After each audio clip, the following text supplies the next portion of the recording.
Well, good morning, everybody, and thank you so much for coming. This is 2019 first media briefing, but as always, there are tons of things happening, and I really appreciate everybody's involvement and attention that is paid to all the things that go on in our county.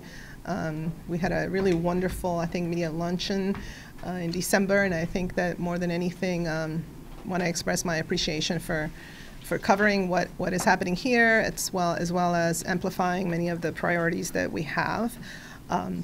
So I'm Nancy Navarro. I'm the president for 2019 here in this wonderful county council, and there are a number of areas that I wanted to cover today, just to share some of the things that are coming up on our agenda and some of the things that we're going to be working on throughout the year, and then we'll open it for questions that you might have. I want to start by sharing with you, you already probably have heard that early this month, we convened about 45 of the county's top leaders at Brookside Gardens, actually, to attend a two-day workshop on racial equity that was led by the Racial Equity Institute.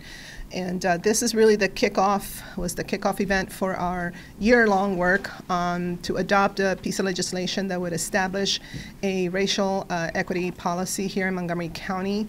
It is something that follows a resolution that I sponsored and all my colleagues supported. This was the previous council, but now and that resolution called for the establishment of a piece of legislation. So we kicked off the year doing this. It was a really wonderful two-day event. I think that all the top leadership that attended, including the county executive as well as the superintendent, the president of Montgomery College, the chair of the Park and Planning, members of the Board of Education, the president, as well as the student board member. I mean, it was just a really amazing two-day extravaganza, if you will, where everybody really rolled up their sleeves to begin to deconstruct and understand this persistent issue of racial disparities that exist in our county, and really critical work as we understand very clearly what our demographics are, and we also understand that this is connected not just to the viability of the county,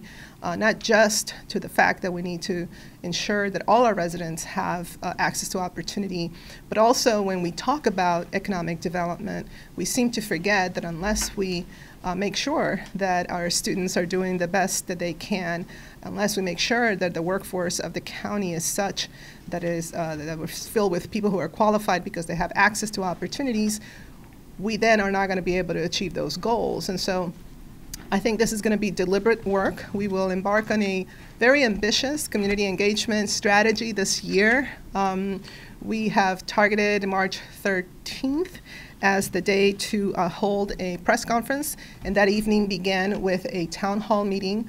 And then we're also going to partner with different agencies, community groups, civic associations, anybody that wants to hold a conversation about this issue and give us their feedback, including a youth-centered town hall, to gather as much information as possible and then begin the work on a piece of legislation that we hope to adopt in the fall of this year, and then have it be effective January 2020. And this is to give the executive time also, and his administration to set it all up. We've worked very collaboratively, and the executive actually has moved forward with making us, Montgomery County, a member of GARE, which is a national organization that provides technical assistance to counties or jurisdictions who are going through this work.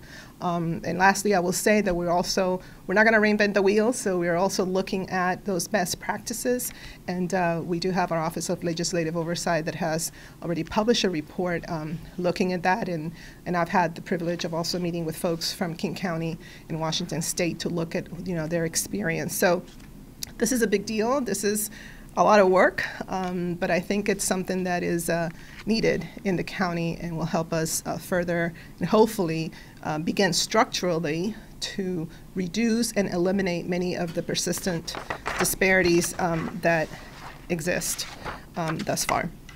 So that's racial equity. Stay tuned. We'll be invited to the actual press conference and kickoff, et cetera. Another issue that I wanted to bring up, of course, is it's kind of a sad, I think, news, and it was the fact that our Inspector General, Ed Blansitt, has decided to retire. He has been an amazing Inspector General here in the county, very well respected.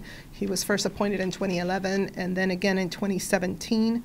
And he has done quite a lot of work and has been, I think, really a partner in terms of working not only to look at issues affecting county government, but also has reached into MCPS and other agencies, and they have worked very collaboratively as well.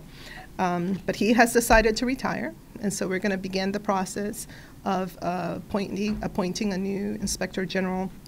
That process will begin with the establishment of a 3 to 5 member nominating panel, and this is a bipartisan panel, who will then hopefully give us hopefully at least 3 qualified candidates. And our goal is to be able to confirm a new Inspector General by before the August recess. So that is our goal. Mr. Blansitt has expressed that he will, stay on as long as possible until the new replacement is actually confirmed. So we wish him well and really do appreciate all the service to the county. Third on my agenda, of course, is the 2019 savings plan. Tomorrow we will vote as a council to adopt this proposed FY19 savings plan. As you know, the county executive identified $46.5 million in savings, and this was to address approximately a $44.1 million gap in the operating budget. This is, of course, something that we're unfortunately familiar with doing. So the council has worked very diligently, and the council is recommending $45.7 million in terms of savings, and $200,000 in current revenue in the CIP capital improvement program. So it's about $1 million more than the identified gap, but it's less than what the county executive had requested. So it does help, and it does comport with what the gap is, and actually there's a little bit more, but it's less than what he requested. The council committees have worked very, very hard, as I said, and they did not accept savings in the following areas: emergency tree pruning, road signs and marking materials, intergovernmental payment for voting systems, 3 positions in the Department of Corrections and Rehabilitation, significant delays in hiring 2 recreation positions, decrease in ride-on route frequency, and reduced funding for the non-native invasive plant program in the Department of Parks. So these were items that the council did not accept as recommendations for the cuts. So tomorrow we'll take in that vote, and again, I think that my colleagues all recognize that this was an important step in order to stay on with our commitment to reach the reserve goal of 10% by 2020. This has been something of great importance to this council as well as to the previous executive, and it's good to see that our new executive believes that that is important as well.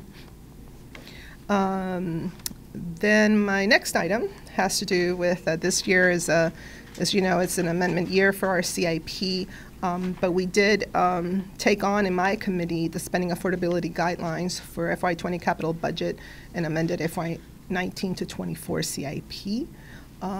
Basically, there wasn't a lot of changes. We did affirm our current GO bond guidelines, which is basically $330 million in FY19, $320 in FY20, $310 in FY21, and $300 million for the FY22 to 24.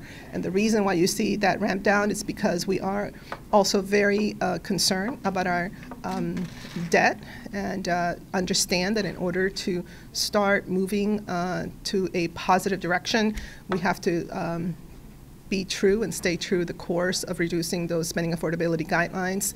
And so we have started going down that road. The county executive did recommend writing down school impact taxes by $120 million over the 6-year period. That's approximately a 50% reduction. There were some elements that led to his proposal. 25% or so, about $30 million over the 6-year period, is because of the market rate unit exemption. And as you know, we have made some legislative decisions to incentivize the production of affordable housing in the county, understanding that the bottom line is that if we want more affordable housing, you have to incentivize it. There is no way around that. It costs money, and that is a policy decision that we made. Obviously, we were really excited and hoped that this would take off, but it was a new program. There is, there's some conversation, and I think the Fed committee chair wants to also have some conversation to take a look at the program and see whether there could be a different percentage of the exemption. It's something that we will take a close look and work with the executive to revisit, but no doubt that we do have to do whatever we can to produce more affordable housing units. The rest of the reduction is really due to general downturn in residential and commercial construction. And so, we understand that, and we want to be mindful of that. We also don't believe that this is something that we should think it's going to carry on for, 5 years or so. And so the GO committee really came down and I would say a middle ground. The executive, as I said, recommended a 50.2 reduction. The GO committee, 2 members, we recommended about a 45% reduction. Our council staff thought that we should go to 40%. And one council member, Friedson, thought that we should go to 33%. So, so the GO committee is going to recommend a 45% reduction. We are going to look at some of these policies as well, but we think that this is pretty much middle of the road, and we should be able to, hopefully the council will agree.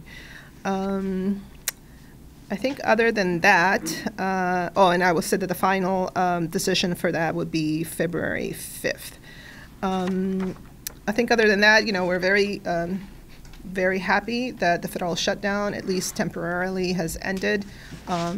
As you know, we sent a letter urging the president, the speakers of, the House and Senate to end the shutdown.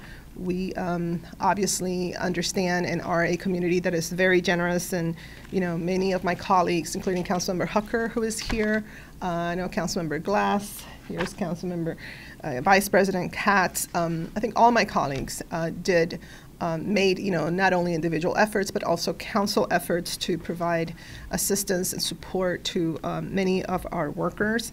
But we are still, very concerned, especially regarding the impact that this will have. We know that we have seen figures that touted that about $778 million in wages would be lost, and now, of course, we shall see how this can be recouped at what rate and how quickly, but very concerned about our contractors and those employees of those contractors, as well as the ancillary losses from small businesses, et cetera. So it's one of those issues that sometimes I think when you watch the different national news coverage, very rarely do you get to drill down to the local level, but it's real, the impact is real, and I do think that Councilmember Hucker, with his potluck, it was covered nationally, but that was important because I think a lot of times we lose sight of what occurs on the local level and what local jurisdictions then have to do to step up. The HHS committee under Councilmember Albornoz's chairmanship also held a session, and we've heard from many of our nonprofits that they felt the hit as well because they've had to ramp up their services, and how can they do that if they don't have additional resources? So there is, I think, a chain of events here that that really does affect what we do on the local level, but we hope that these 3 weeks or so will serve as a backdrop for some negotiation that will bring some permanence and assurances to our federal workers. With that, I think I'll open it to questions. If there are any other issues that you might have, I'd be glad to do my best. When you said recommendation 10% by 2020, that's 10% of our budget. That's for savings. For the reserves, yes, for our reserves, yeah. And I'll just add that, this is something that obviously when we faced the global recession, it was very difficult because our reserves were pretty much wiped out. But you know, as we went to meet with our rating agencies, for example, there was pretty much a proposal that was made in terms of what would be those targets that we all would commit to. And this is one of them. And the fact that we every year could come back and show progress really has, I think, helped our ability to retain our AAA bond rating, which at the end of the day, you know, this is what allows us also to borrow money with, you know, in a way that is beneficial for our taxpayers. So this is part of that. By 2020, you know, we reach our goal, then we will have freed up resources that we could make some decisions about, you know, where to invest those, et cetera. Yes. On that same subject, Empower Montgomery has said that 10% is too high and that you should release some of that money to be used for other infrastructure needs. I take it there's no thought to do that. I don't personally believe that that is something that we should do, and I don't think it's the smart thing to do. You know, the bottom line is that Montgomery County's fiscal discipline and fiscal strength is of utmost importance to not only our taxpayers, but just in general in terms of our fiscal health and our positioning in the region and nationally. I mean, to be the only county that has retained its AAA bond rating since 1973 is no easy, you know, feat. So I think it's short-sighted, especially when we're so close. The bottom line, as I said, is that, you know, once we reach that goal, we will have additional money then to make some decisions about where we want to invest that. But we're very close, and it's just odd to me because, you know, if it'd be different if this was being presented when we were, I don't know, at the 5% level or something like that, but we're like this close to it. And my opinion is that we should go ahead and keep our promise and then move forward. I wanted to ask you about the equity initiative and how's that going to impact the Hispanic community of Montgomery County. And if you could you say that in Spanish, please? Oh, sure.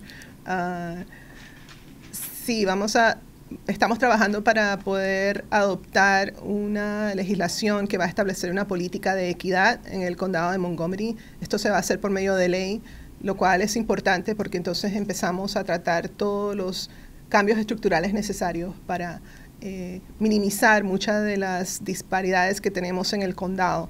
Para la comunidad latina y las comunidades inmigrantes es muy importante porque sabemos de que todavía hay muchas brechas en el área académica, en el área económica, en el área de salud. Pero si no tenemos esa información siempre presente cuando estamos adoptando, por ejemplo, leyes o cuando estamos adoptando presupuesto, entonces, ¿cómo sabemos que lo que estamos haciendo realmente está beneficiando a esas comunidades? Y tiene que ver mucho también con la salud económica del condado, porque si no tenemos entonces una fuerza laboral preparada, si no tenemos todo esto en pie, eso va a afectar de una manera negativa al condado también.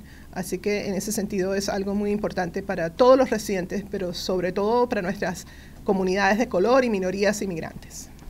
And we also just had a report out last week. The Planning Commission put out a report about the new, you know, how diverse Montgomery County is. We have 56% people of color, and the largest subset of that is Hispanics. As far as planning goes, and you know how quickly the county has changed over the past just less than 25 years, or a little bit over 25 years, excuse me. How do you? I guess what are your thoughts on that report and on the way that this county has changed so rapidly?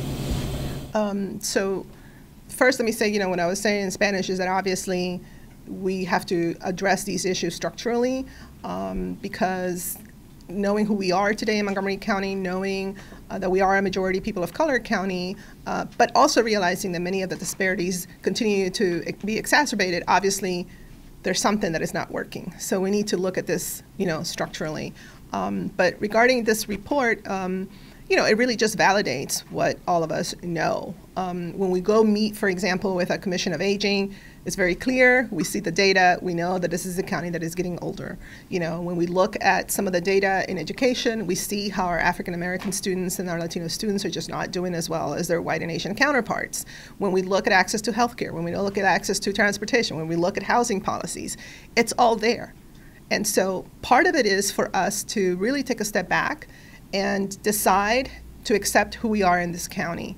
You know, we cannot shy away from acknowledging that this is Montgomery County and it's an amazing place to live because of this diversity, but we can't sweep it under the rug and pretend that if we, you know, shy away from it, that somehow magically all of these disparities are going to go away. And as I said earlier, it also has to do with our bottom line, because if you're remediating so much at the other end, right, and you're spending so much money trying to remediate in education, if you are, you know, have jobs that we are so desperately trying to attract to Montgomery County, but you don't have a workforce that's ready because you realize that this goes all the way back to the academic achievement issue or whatever, it's affecting all of these policy areas and all of these, you know, quality of life issues that we hold dear. So at some point you have to stop and realize that in the past we used to kind of address this as niche issues, right? You know, there's a pocket of immigrants here, and there's a pocket of, it's no longer pockets, this is who we are. And for that, I think that the very first step is to be able to put in some structural components. It's not the panacea. I mean, adopting this piece of legislation is not gonna overnight, you know, make everything disappear. This is a history of you know, hundreds and hundreds of years, but it just kind of gets you on that path of having to look at data differently and really, you know, making decisions based on, will this exacerbate or will this, you know, actually reduce some of these disparities. And so in that sense, I think it's just really critical for us in Montgomery County, given who we are. Along similar lines, there was a report that came out yesterday from the Montgomery Commission for Women. I think it said that there were like 16,000 women living below the poverty line, still earning 82 cents on the dollar for what men make. Any reaction to that? Yeah, I mean, you know, it is so disappointing. I remember, gosh, it was probably 10 years ago, the Washington Area Women's Foundation began to do a similar report. And when you look at the data, it's not that different, right? And we know that we have had this challenge, especially with single moms, for example. And once again, I think it goes to this conversation, even when you talk about this, you know, this equity piece, that the poverty piece is another one that we tend to sort of circle, you know, around and not necessarily call it what it is. But I think this report, again, demonstrates that we do have, you know, a number of challenges, that we have to be very clear about this issue of expanding our tax base, of creating jobs. This is so critical. How are we going to address the issue of the lack of housing? It's all connected. Workforce development is key. You know, we are about to have a WorkSource Montgomery briefing because we need to understand, you know, how is it that this new organization is actually responding to the needs, the workforce needs of, for example, these women that are reflected in this data. How are we addressing the needs of who we are versus kind of falling into this complacency that we kind of know in general, and we focus just on certain areas of the county alone. So that report, I think it's, again, another eye-opening report regarding the state of women, not just affected by poverty, but also when you look at some of the health issues with infant mortality, et cetera. It just doesn't make sense for a county like ours to have that kind of, those kind of percentages and those types of disparities. I wanted to ask a question about the shutdown. You mentioned in your letter that people who are affected are restaurant workers and owners and small businesses. Will they, how is the hit that they're receiving going to impact the county's economy? Well, you know, it is something that we're monitoring. I mean, I don't have any data right now, just the anecdotal data, but there is no doubt that that is a huge impact. You know, just because, number one, you know, if you know that you have no idea when your next paycheck is going to come in, are you going to really, you know, just go out to eat, just as, let's say, as a family on the weekend? But number two, just on a daily basis, you really, with this uncertainty, have no idea what's going to happen for you to meet your basic needs, like paying your mortgage or, you know, these basic things. So we know that those sort of add-ons are definitely off the table. And so we have just heard a lot of, you know, anecdotal impact and concern. So that definitely, I think not just in the county, but I think you've heard it, you know, nationwide, and especially in DC, you know, these small businesses and places where people would go eat, or, you know, places that people would go patronize, just a, you know, major negative impact.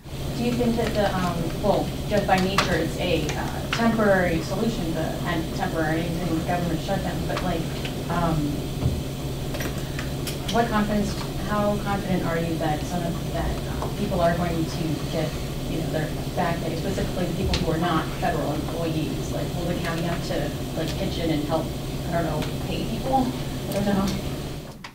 I don't know that we would do that. I don't know that we have the resources to do that. I mean, it's obviously something that we're always mindful of doing. And like I said, we work through our, extraordinary network of community organizations to provide support. I know that Senator Van Hollen is going to be meeting with us this week. And he actually was part of authoring a bill that would include, payback for contractors and their employees. And it's something that obviously we want to support because it does disproportionately affect our region, and especially Montgomery County. So, so we will be, having lunch with him on Friday, and obviously this will be part of a conversation. Okay, and just had one more follow-up. Going on with what you had said in your remarks about community organizations are helping everybody. Has the council looked at all at how how the county could, work with the organizations to make sure they can continue helping? Yeah, and so the HHS committee held a session regarding this issue. Councilmember, Glass Albornoz had a very dynamic session. One of the things that I had mentioned to Councilmember Glass was, that we should reach out to the Community Foundation. We have such a generous county, and people really want to help in some way. And so they do have a resiliency fund that I think they're looking at making available for residents to be able to, contribute some way, and then that can be also made available to our nonprofit organizations. It's kind of a strange time because, we're dealing with a savings plan, so it's very difficult for us, given our own restrictions right now, to turn around and say, okay, here's a special appropriation for this and that and the other. It's a tough time all around, but I think that our residents are so generous that, being able to contribute to a fund, for example, would be a wonderful resource. Along the lines of savings and the shutdown, at the state level, we're seeing that they're concerned that they're not going to be able to plan for a possible economic downturn within the next 2 years or so. And, there's also this talk of, will the state have enough money to fund education for commissions, Curlin report, and then the counties having to meet that funding level. With Montgomery County's sort of saving plans going into effect, and are you concerned about that savings plan maybe being put on hold because of either an economic downturn or having to fund Curlin?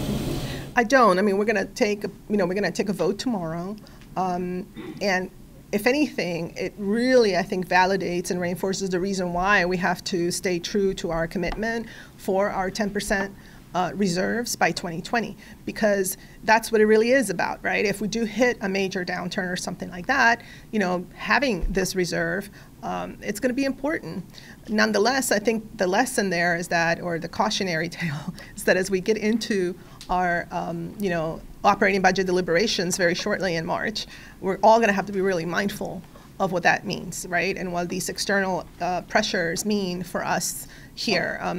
So if anything, it has to do with that, and how do we begin, to have a focus or continue to have a focus on leveraging the resources that we have in place to start making some progress in some of our stated policy goals. By that, for example, early childhood education is something that we all want to move forward on, but we are very mindful that these are difficult times, and so I am convinced that that we can make progress on this issue. I think that this year we have a lot of what I call low-hanging fruit. A lot of resources are already in place that we can leverage to start making progress, but we have to be very methodical in understanding that those pressures at the state level, what's happening with us here with things like the savings plan, means that our resources are going to be tight, and we have to, I think, be very creative in terms of how we leverage what we have in place.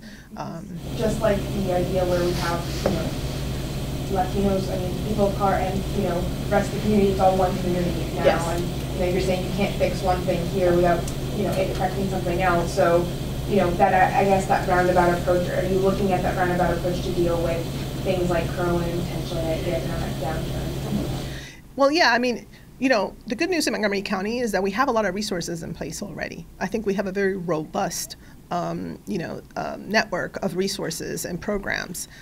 If anything, what we need to do, and especially now it's a really good opportunity because we have new leadership, both at the county executive and here in the county council, is to come together to agree on particular, policy goals. And I mentioned, early childhood education because this is one that all of my colleagues have as a priority. The executive has as a priority. And this is something that is going to benefit all of our, residents, all the children. There's no doubt that we need to start, focusing on a phased-in sort of process, so the neediest first, while we also do something for our, middle-class families, et cetera. But it's very ambitious, and I think this year is a great year to look at how to leverage what we have in place, begin to set the stage for some capacity building. And then next year, when we don't have to put money to meet our 10% goal in our reserve, then we can look at a substantial, down payment and investment to roll out this early care and education strategy. I think that with a 4-year plan, we can get there. But if we don't have a plan, then it's difficult because different people have different ideas, and then you end up really kind of putting everything and watering down your approach. So I think that kind of approach is one that we need to really be mindful of in all the other policy areas that we may have in place because of these financial pressures. Okay, any other question? Anything my colleagues want to add? Councilmember Hucker? Anything you want to? Council President, thank you for your leadership. I hope everybody's reporting that our council letter led the president to end the shutdown.